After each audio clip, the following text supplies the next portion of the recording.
आज मी तुम्हाला कोकणातील राजापूरला 30 वर्षांपूर्वी आमच्या सागर काकांबरोबर घडलेला एक भयानक अनुभव सांगणार आहे. काका तेव्हा राजापूरला शाळेत शिकायला होता. शाळेपासून गावाची वाडी 6 किलोमीटर अंतरावर होती. तेवढे अंतर तो रोज चालत जायचा आणि लहानपणापासून गावी राहिल्यामुळे तेवढे अंतर तो रोज सहजच चालायचा. पण एके दिवशी आंबे काढण्याच्या नादात त्याला शाळेतून घरी जायला उशीर झाला. संध्याकाळचे 7:30 वाजले असतील. त्याला कळले की खूप उशीर झाला आहे. सोबतीला सुद्धा कोणीच नव्हते. तेव्हा त्याने शॉर्टकटने जाण्याचा निर्णय घेतला. त्यामुळे त्याचे 2 किलोमीटर कमी होणार होते. पण एक भीती होती की जाताना मध्येच स्मशान लागतं. पण घरी लवकर जायचं असेल तर त्याच रस्त्याने जावं लागेल. तो तिथून अगोदर सुद्धा गेला होता. पण सोबत मित्र असताना तो चालत होता. त्याच्या मनात भीती नव्हती, कारण रस्ता ओळखीचा होता. तो स्मशानाजवळ पोहोचला. सगळीकडे एकदम शांतता आणि भयान वाटत होतं. म्हणून त्याने चालण्याचा वेग वाढवला. पण अचानकच त्याचा चालण्याचा वेग कमी झाला, जसं की त्याला कोणीतरी मागे खेचतंय. तरीही तो प्रयत्न करून चालू लागला. अचानकच हवेत मोगऱ्याच्या फुलांचा सुगंध दरवळला. तो घाबरला की या स्मशानात पहिल्या वेळेसच असा सुगंध येतोय. मागे वळून पाहायची त्याची हिंमत होत नव्हती. अचानकच त्याच्या मागे बायकाच्या पैंजणांचा आवाज आला, जसं की कोणी बाई पैंजण घालून त्याच्या मागून येते. तो आता आणखीनच घाबरला. त्याला पळता सुद्धा येत नव्हते. एवढं कमीच होतं की काय की अचानकच मागून एका मुलीचा गोड आवाज आला, सागर, मागे वळून बघ, मी किती सुंदर आहे ते. आता तो खूप घाबरला आणि विष्णू स्तोत्र म्हणायला लागला. तरी सुद्धा त्या मुलीचा आणि तिच्या पैंजणांचा आवाज येतच होता. प्रत्येक क्षणाला त्याच्या चालण्याचा वेग कमी होत होता. पण त्याने ठरवलं की मागे वळून पाहायचं नाही, कारण त्याला आईने सांगितले होते की रात्रीच्या वेळी जर कोणी मागून आवाज दिला तर त्याच्याकडे वळून पाहायचं नाही आणि त्याच्या हाकेला ओसुद्धा द्यायचं नाही. आणि हेच आठवून तो हळूहळू गावच्या वाडीच्या दिशेने चालत होता. स्मशानापासून वाडीत जायला 20 मिनिटं लागायची. पण सागर 1 तासापासून चालतच होता. तो आवाजाने सुगंध अजूनही त्याच्या मागून येतच होता. अचानकच गावच्या वेशीवरील सतीदेवीचे मंदिर त्याला दिसले आणि तो जसा त्या मंदिराजवळ पोहोचला तसा त्याच्या मागून येणारा आवाज आणि सुगंध दोन्ही नाहीसे झाले.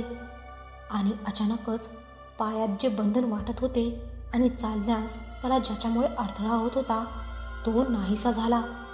आता त्याने धावायला सुरुवात केली. तो थेट घराच्या दरवाजाजवळ आला आणि बेशुद्ध झाला. जवळजवळ 2 हप्ते तो आजारी होता. आणि जेव्हा काका आम्हाला ही गोष्ट सांगत होता तेव्हाही त्याने अनुभवलेली ती भीती त्याच्या डोळ्यात स्पष्ट दिसत होती.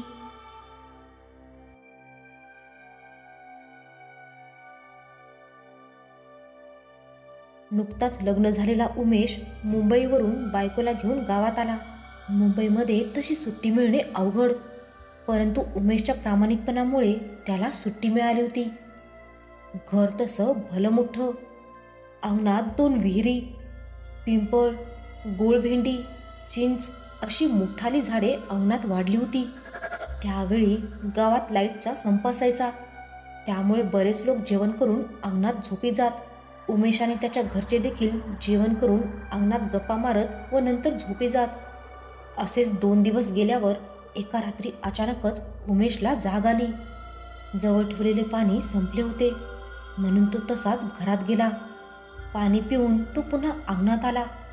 तसं त्याला जाणीव झाली की आपल्याला कोणीतरी पाहत आहे. रात्रीचे साधारणतः 3 वाजले होते. त्याला आधी वाटलं की हा भास असावा, म्हणून त्याने दुर्लक्ष केले आणि तो झोपण्याचा प्रयत्न करू लागला. परंतु त्याला काही झोप येईना. तो उठला आणि त्याने त्याच दिशेला पाहिलं. साधारणतः त्याच्या अंगणापासून ती व्यक्ती 20 फूट लांब होती. त्याने आईवडिलांच्याकडे एकदा पाहिले व बायकोला सुद्धा पाहिले. ते सर्व गाढ झोपेत होते. तो उठला व हळूहळू चालत पुढे जाऊ लागला. त्याला आता स्पष्ट दिसत होतं ती एक बाई होती. तिने पांढऱ्या रंगाची साडी नेसली होती, परंतु तिच्या दाट मोकळ्या केसांमुळे त्याला तिचा चेहरा दिसत नव्हता. ते सर्व पाहून तो एक क्षण थांबला, पण मग त्याला वाटलं की कोणीतरी रस्ता चुकले असावे. मग तो पुन्हा चालू लागला. तो जसजसा पुढे जाऊ लागला तसतसं ती बाई रस्त्यावर पुढे जाऊ लागली. उमेशला काही कळेना की असे का होत आहे. त्याला वाटले ती घाबरली असावी. तो तिचा आता पाठलाग करत पुढे जाऊ लागला. साधारणपणे 20 मिनिटे झाली असतील. हा पाठलाग चालू होता. त्याने आता आतुरतेने व रागाने जोरात हाक मारली. कोण आहे? कुठे जायचे तुम्हाला? ती बाई तशीच हळूहळू चालत होती. एकदा उमेशच्या मनात आले की पुढे धावत जाऊन तिला अडवावे, पण तिच्या भयानक हालचालीमुळे उमेश आता पुरता घाबरला होता. त्याला आता वातावरणात कमालीचा गारवा जाणवू लागला. रस्त्याच्या दुतर्फा असलेल्या घनदाट झाडीमुळे अजून त्याला भीती वाटू लागली. अचानकच त्याला कोणीतरी शुद्धीवर आणल्यासारखं वाटलं. हा थांबला तसं ती सुद्धा थांबली होती. त्याने आपण उभे आहोत तो रस्ता पाहिला. त्याला आश्चर्य वाटले की गावची वेस त्याच्यापासून मोजून 4 पावलावर होती आणि ती बाई वेशीच्या बाहेर ओढ्याच्या दिशेला तोंड करून उभी होती. उमेश जोरात ओरडला तशी ती पळत ओढ्याच्या दिशेला जाऊन दिसेनाशी झाली. उमेशला कुणीतरी भानावर आणलं होतं. त्याला कळून चुकलं होतं की ती बाई नव्हती, ते काहीतरी वेगळंच होतं. त्याने मनोमन देवाला नमस्कार केला. त्याला आता समजले होते की वेळेवर जर तो थांबला नसता तर पुढे काहीतरी वेगळंच होणार होतं. तो घराकडे जाऊ लागला. लहानपणापासून तो मुंबईत त्याच्या काकाजवळ राहायला असल्याने त्याला गाव हे फक्त सुट्टीपुरतेच माहिती होते. उमेश जाऊन झोपला, पण ती भीती झोपली नव्हती. तो सकाळी उठला, पण त्याचे शरीर कमालीचे जड वाटत होते. त्याला फणफणून ताप आला होता. वडिलांच्या विचारण्यावरून त्याने सर्व काही सांगून टाकले. त्यावर वडील सुद्धा सुन्न झाले. त्यांनी त्याला भीती वाटेल म्हणून विषय टाळला. उमेश आता मुंबईला जायला निघाला होता. त्याने वडिलांना नमस्कार करून मिठी मारली व कानात हळूच कुजबुजला. कोण होती ती? त्यावर वडील उत्तरले, ओढ्यावरची हडळ. नुकताच गावी जाऊन आलेला उमेश नेहमीप्रमाणे कामावर रुजू झाला, पण त्याच्या डोक्यातून ते विचार मात्र जात नव्हते. 20 दिवसातच त्याला गावावरून आलेलं पत्र भेटलं. त्यात लिहिलं होतं, प्रिय दादा, पत्र लिहिण्यास कारण की बाबांनी एक मुलगा पाहिला. मला तो पसंत असल्याकारणाने मी ह्या लग्नास तयार आहे. तू लवकर यावे. तुझी लाडूली उर्वी. उमेशला पत्र वाचून आनंद झाला. तो पुन्हा सुट्टी मिळवण्यासाठी केबिनमध्ये गेला, पण यावेळी त्याने हुशारी दाखवत पत्र समोर केले. त्यावर त्याला 10 दिवस सुट्टी मिळाली. तो एकदम खुश झाला. आवरावर करून तो घराकडे जाऊ लागला. लागेल ते सर्व सामान त्याने सोबत घेतले. तो आणि त्याची बायको प्रवासाला निघाले. 7 ते 8 तासाच्या प्रवासानंतर ते घरी पोहोचले. घरी आल्यावर त्याने सर्वात आधी बहिणीची भेट घेतली. मग तो आईवडिलांना भेटला. मुलाबद्दल माहिती काढून झाल्यावर त्याला जरा काळजी कमी झाल्यासारखं वाटलं. खूप कमी दिवस राहिले आहेत असे म्हणून त्याने सर्वांना बजावले आणि ते सर्व जेवून पुन्हा अंगणात आले. उर्वी ही सुद्धा सुट्टीपुरतेच गावी येते, पण आता ती शिक्षण पूर्ण करून आली होती. सर्व अंगणात येऊन पहुडले. लग्नाच्या गोष्टी होत होत्या. साधारणतः 12 वाजले होते. आता गप्पाटपाची जागा घोरण्याने घेतली होती. सर्व झोपी गेले. खूप दिवसांनी गावात आल्यामुळे उर्वीला काही झोप येईना. ती उठली आणि पाणी पीत पीत आजूबाजूला पाहू लागली. आता रात्रीचे 1:30 वाजले असावेत. ती जरा बसली, कारण तिला खूप वेगात एक हालचाल जाणवली आणि तिला घाम फुटला. सर्व शांत झोपले होते म्हणून तिने आवाज केला नाही. तिने पुन्हा त्याच दिशेला पाहिलं तर तिला समोर एक सुंदर मुलगी दिसली. ती उठली व हळूहळू चालत जाऊ लागली. त्याच दिशेला उर्वी जात होती, जिथे आधी उमेश गेला होता. उर्वी चालत होती, परंतु तिच्या नशिबात पुढे काय लिहून ठेवले होते हे कोणालाच माहिती नव्हते. रस्त्याच्या दुतर्फा मोठाली झाडे वाढलेली होती. रातकिड्यांची किरकिर अजूनच भयानक वाटत होती. हवेत गारवा जाणवू लागला.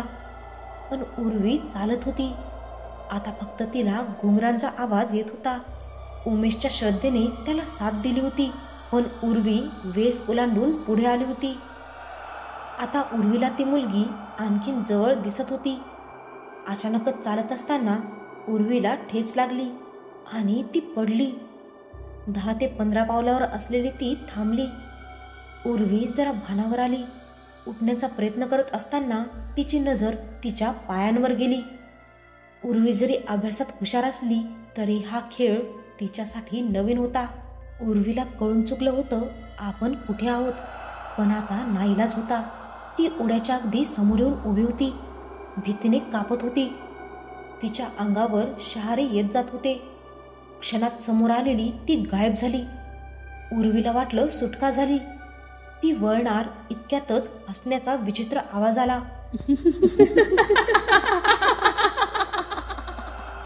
तो आवाज इतका भेसूर होता की उर्वीला मागवळून बघण्याची हिंमत होत नव्हती. उर्वी तशीच थांबली.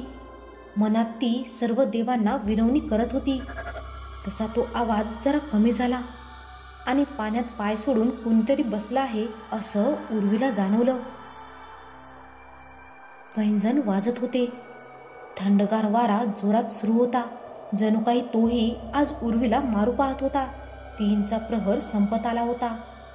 ती वेळ झाली होती आणि सर्व काही क्षणात बदलून गेलं. उर्वीने पाहिलं, पण तिला भोवळ आली आणि उर्वी ओढ्याच्या 2 पावलांवर पडली होती. ओढ्याच्या समोर गावचा पूल होता.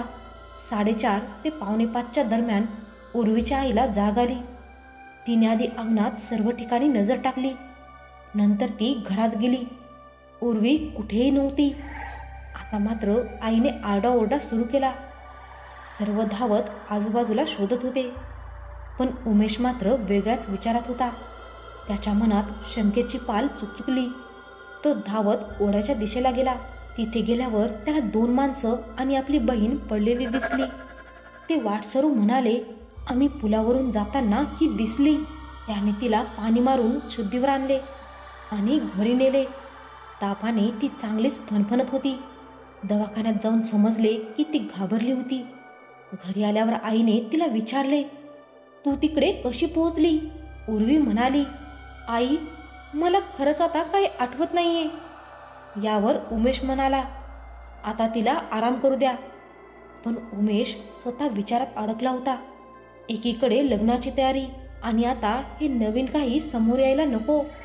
उर्वीला थोड्या वेळाने जाग आली. तिने ठरवले की कोणालाच काही सांगायचं नाही. पण तिला हे कुठे माहिती होतं की तिचा भाऊ यातून गेला आहे. उर्वीला आता जरा बरं वाटलं होतं. ती उठली आणि पाणी पिऊन घरात कोण काय करते याचा अंदाज घेऊ लागली. प्रत्येक गावात अशी एक जागा असते जिथे काही ज्येष्ठ नागरिक बसलेले असतात. चावडी किंवा पार.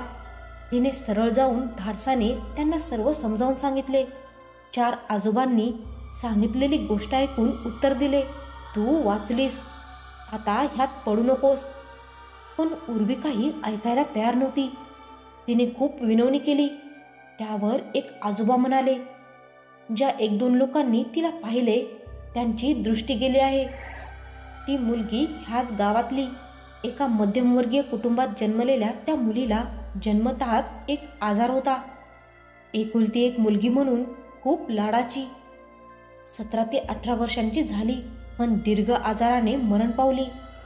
बापाची खूप लाडकी लेक अशी वयात येऊन मरण पावली, म्हणून बापाने तिची समाधी घरात करून घेतली. हे ऐकताच उर्वीला घाम फुटला. तिने जाताना ते घर बाहेरून पाहिले.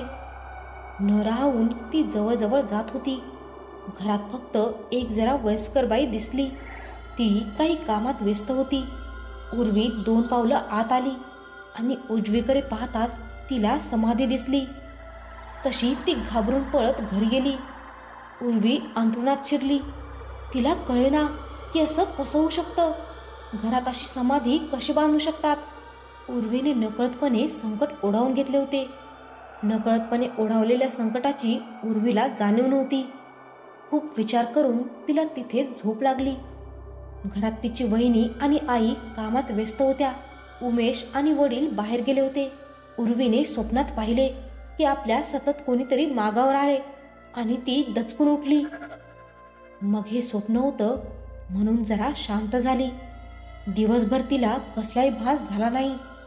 संध्याकाळी उमेश व त्याचे वडील घरी आले. घरात सर्व बसले. छान गप्पागोष्टी करत चहा झाला. बायका स्वयंपाकघरात गेल्या. 7:30 वाजून गेले होते. उर्वी अंगणात बसली होती. मस्त गार हवा चालू होती. अचानकच तिला घुंगरू वाजल्यासारखा आवाज आला. ती बिथरली. आजूबाजूला पाहिले पण कोणीच नव्हतं. तिला वाटलं हा पण भास आहे. समोर चिंचेचं झाड होतं. हिरव्या गार पानांनी भरलं होतं ते झाड. ज्यावेळी उर्वी तिच्या समाधीजवळ गेली त्याचवेळी तिने ते झाड काबीज केलं, कारण उर्वीचा गण मध्ये आडवा आला. उर्वीने पुन्हा तोच आवाज ऐकला. तिचं लक्ष समोर झाडावर गेलं. पांढरे फटक उलटे पाय, पांढरी शुभ्र साडी गुडघ्यापर्यंत होती. पायात पैंजण आणि सतत पाय हलवत कोणीतरी बसलं होतं. उर्वी अंगणात होती पण तिला ओढू की पळू हेच कळत नव्हतं. तिने सर्व बळ एकवटलं आणि घरात पळत गेली. पण समोर दादाला बघून तिने तिचे हावभाव बदलले आणि सरळ आपल्या खोलीत गेली. तिला आता पारावरच्या आजोबांचे शब्द आठवले. त्यांनी सांगितलं होतं ते ऐकलं असतं तर ती तिची हद्द सोडून इथं आली नसती. आता घरी समजलं तर. या काळजीत ते असताना तिला खिडकीजवळ आवाज आला. माझ्या हद्दीत जाऊन तू खूप मोठी चूक केली. तुझा भाऊ थांबला म्हणून वाचला. आता तुला नाही सोडणार. मोठ्याने हसत आवाज शांत झाला. उर्वी घाबरली होती. खूप मोठी चूक झाली माझ्याकडून. आता काय करायचं हा विचार करत असतानाच तिला आठवलं, तुझा भाऊ थांबला म्हणून वाचला. म्हणजे दादाला याची कल्पना आहे. पण आता मी दादाला सांगितलं तर तो नक्कीच मला मारेल. एवढ्यात आई खोलीत आली. तिचं लक्ष उर्वीकडे गेलं. तिचा अवतार बघून आई तिला म्हणाली, कसला विचार करतेस? चल जेवायला. जेवण जेवायचं म्हणून खाऊन ती पटकन उठली. तिला आता घरात आणि अंगणात दोन्ही बाजूला भीती वाटू लागली. पण तिच्यासमोर दुसरा पर्याय नव्हता. तिने ठरवलं जिथे घरचे आहेत तिथेच राहायचं. एकटीने कुठे जायचं नाही. घरातील सर्व कामे उरकून सगळे अंगणात आले. उर्वी खूप घाबरली होती पण ती आईजवळच राहत होती. गप्पा मारत सगळे बसले होते पण उर्वीचं लक्ष झाडावर होतं. झाड शांत होतं. याआधी तिने गावात कोणालाच असा त्रास दिला नव्हता. ती फक्त दिसायची म्हणून जेव्हा मोठे माणसं सांगतात तेव्हा ऐकायचं, निदान अशा बाबतीत तरी. बघता बघता सगळे झोपले. आता उर्वी फक्त त्या झाडावर नजर ठेवून होती. एकाच ठिकाणी लक्ष ठेवत तिला झोप लागली. जोरदार हवा सुटली होती. झाडांचा आवाज येत होता. मध्येच घुंगरू वाजू लागले. तिघींच्या पण पायात पैंजण नाही. मग आवाज कसला येतोय? म्हणून उमेशचे वडील जागे झाले. समोर चिंचेचं झाड बघून त्यांना धडकीच भरली. खूप धीराने त्यांनी प्रश्न केला, आमचं काही चुकलंय का? समोरून फक्त एक विचित्र गुरगुरत आवाज येत होता. आता सगळे उठले होते. उर्वी रडत होती. तिच्या एका चुकीने हे सगळं झालं होतं. सगळे घाबरून गेले होते. उमेश म्हणाला, सर्वांनी घरात चला, मी बघतो काय करायचंय. घरात येऊन आईने दार लावून घेतलं आणि म्हणाली, आता 1 वाजलेत, बाहेर जाऊ नकोस. त्यावर उर्वी जोरात ओरडू लागली. तिने झाला प्रकार सगळा नीट सांगितला. यावर आईने हात उगारला पण उमेश मध्ये आडवा आला. त्याने सर्वांना शांत केलं. एका हातात कुऱ्हाड घेतली आणि उर्वीचा हात पकडला आणि घराच्या बाहेर तो आला. उर्वी देवाचं नामस्मरण मोठ्याने करत होती. एक एक पाऊल पुढे टाकत ते झाडाजवळ आले. उमेश म्हणाला, काही झालं तरी देवाचं नाव घेत राहा. त्याने झाड तोडायला सुरुवात केली. मोठ्याने हसत हसत ती खिदळत होती. झाडाला एक मोठा घाव बसला. तसं झाडावरून उर्वीच्या अंगावर काहीतरी पडलं. तिला कळेनाच काय झालंय. तिच्या डाव्या खांद्यावर कसला तरी आघात झाला. नाव घेणं तिला जड जाऊ लागलं. उमेश म्हणाला, उर्वी थांबू नको.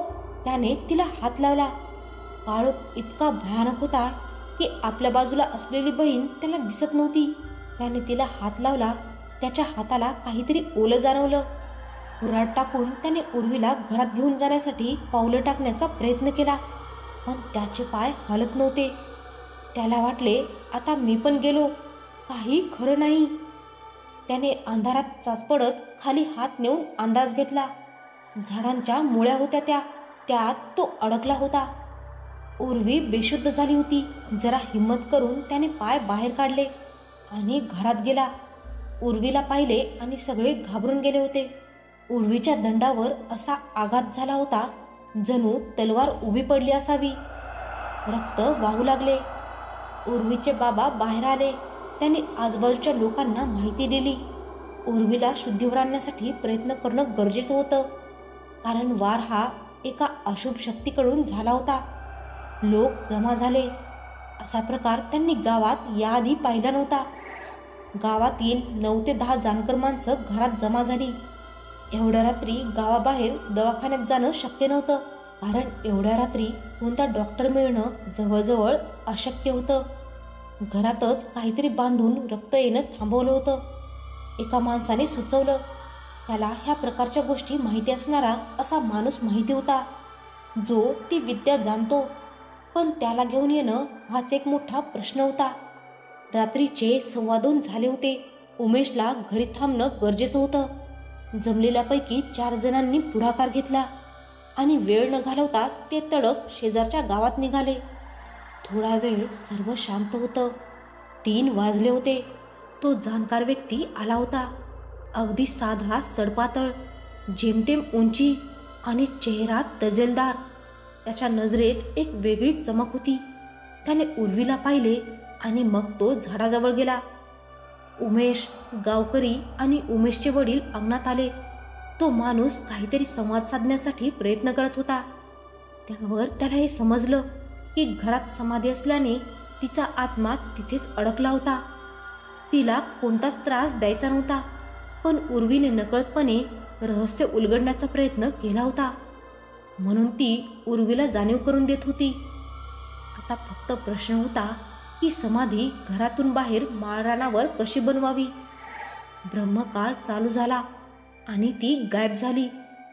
गावकरी मात्र चर्चा करत होते. थोड्याच वेळात ते सर्व घरी गेले. उमेश पण घरी आला. उर्वी मध्ये मध्ये शुद्धीवर येत होती. सकाळी लवकर उठून उर्वीला दवाखान्यात घेऊन गेले. ती बरी होती, पण जखम मोठी होती. रक्त जाऊन उर्वी अशक्त झाली. घरी आल्यावर उमेश आणि त्याचे वडील आणि रात्री जमलेले गावकरी सर्व मिळून तिच्या घरी गेले. कसं बोलायचं, सुरुवात कशी करावी हे कोणालाच कळत नव्हतं. मग उमेशनेच पुढाकार घेऊन त्याच्यापासून सुरू झालेला आणि उर्वीपर्यंत आलेला सर्व प्रकार तिच्या आईवडिलांच्या कानावर घातला. ते पण आश्चर्यचकित झाले. आमची मुलगी असं कसं करू शकते, ते पण जिवंत नसताना. यावर त्यांचा विश्वासच बसत नव्हता. जाणकार व्यक्तीने पुन्हा पुढाकार घेऊन आपण तिच्याशी बोललो असल्याचे सांगितले. तुमचं अतिप्रेम आणि तिच्या विरहात बांधलेल्या या समाधीमुळे ती अजूनसुद्धा भटकत आहे. तिला तुम्हीच मुक्त करा असे सांगितले. ते खूप वेळाने तयार झाले. तिची समाधी पाडली व त्यांच्या माळरानावर ती बांधली. त्यामुळे ती मुक्त झाली. उर्वीची जखम हळूहळू भरली, पण निशाणी मात्र अजूनही आहे. यानंतर गावात कधी असं काही झालं नाही. मित्रांनो, काही गोष्टी या चांगल्यासाठीच घडतात. याचा अर्थ असा नाही की सर्वांनी भूतांना मदत करावी. उर्वीला अद्दल घडली, पण यातून तिने कोणाला तरी मुक्ती मिळवून दिली. अनेक रहस्य म्हणजे ती बऱ्याच लोकांना दिसून देखील उर्वीलाच तिने का निवडलं होतं हे कोणालाच माहिती नाही. मुलीवर अतिप्रेम करणं वाईट नव्हतं, पण काही गोष्टींची जागा ही घरात नसते. ती जिवंत असताना तिला ओढ्याजवळ बसायला आवडायचं. चिंचेच्या झाडाच्या मुळ्या अजूनसुद्धा तिथे आहेत. म्हणून मी गावात जाणं शक्यतो टाळतेच, पण गेलेच तर 2 दिवस, ते पण संध्याकाळी 7 नंतर बाहेर येत नाही. पण आता तसं काही नाहीये.